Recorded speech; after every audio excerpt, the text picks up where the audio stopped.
Европарламент оказал открытую поддержку терроризму. Это выразилось в присуждении украинскому режиссеру Олегу Сенцову премии имени Сахарова. На Западе очень любят разглагольствовать об угрозе, которую несет терроризм, и о борьбе с этой угрозой. Но когда доходит до дела, то сразу становится понятно, что террористов там поддерживают обеими руками. Конечно, с одним условием, чтобы эти террористы устраивали атаки на территории России. Европейский парламент на своей сессии в Страсбурге назвал осужденного за терроризм в Крыму Олега Сенцова, которого Украина считает своим гражданином, лауреатом премии за свободу мысли имени Сахарова за 2018 год. На совещании председателей фракции Европарламента принято решение вручить премию 2018 года Олегу Сенцову, объявил председатель Европейского парламента Антонио Таяни. Он особо подчеркнул, что Сенцов награжден этой премией за свою храбрость и упорство. Награждая его премией, Европейский парламент демонстрирует тем самым свою поддержку как Сенцову, так и защищаемым им ценностям, сказал Таяни.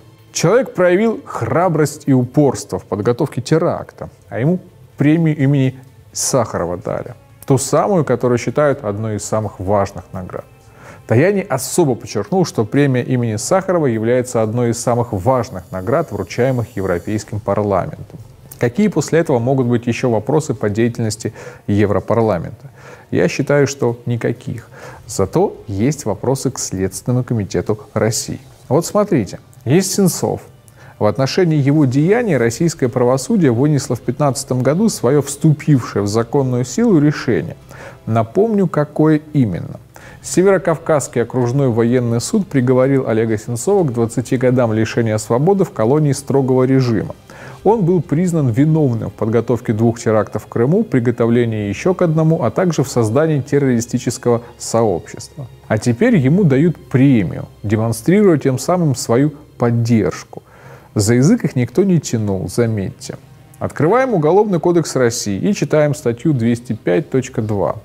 Публичные призывы к осуществлению террористической деятельности, публичное оправдание терроризма или пропаганда терроризма наказываются штрафом в размере от 100 тысяч до 500 тысяч рублей, либо в размере заработной платы или иного дохода осужденного за период до 3 лет, либо лишением свободы на срок от 2 до 5 лет. Заглянем в комментарий к этой статье. Там сказано: легальное толкование понятия публичного оправдания терроризма определяется как публичное заявление о признании идеологии и практики терроризма правильными, нуждающимися в поддержке и подражании.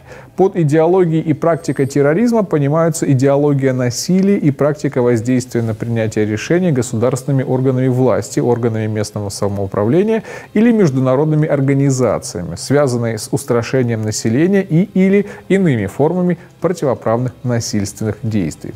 Подобные действия могут выражаться как в прямой, так и в завуалированной форме, например, в литературных произведениях, кинофильмах, в которых с приведением различных доводов политического, социального, религиозного, националистического характера идеологически обосновывается допустимость терроризма, а террористы представляются в образе положительных героев, заслуживающих поддержки, подражания и уважения и так далее. Как полагаете, действия депутатов Европарламента подпадают под описанную в процитированной статье квалификацию преступления? Публично обращаюсь непосредственно к Следственному комитету России с просьбой дать юридическую оценку действиям Антонио Таяни и других депутатов Европарламента, участвовавших в присуждении премии террористу Сенцову. Если юристы сочтут, что статья 205.2 УК РФ тут уместна, то следует возбудить уголовное дело против тех, кто публично оправдал действия украинского террориста. И не обязательно, кстати, закрывать евродепутатам въезд в Россию. Лучше впустить и судить. Все равно Евросоюз санкции против нас отменять не собирается, да и справедливость всяко важнее выгоды. По крайней мере, так должно быть, и к этому нужно стремиться. А вы на эту тему что думаете, друзья?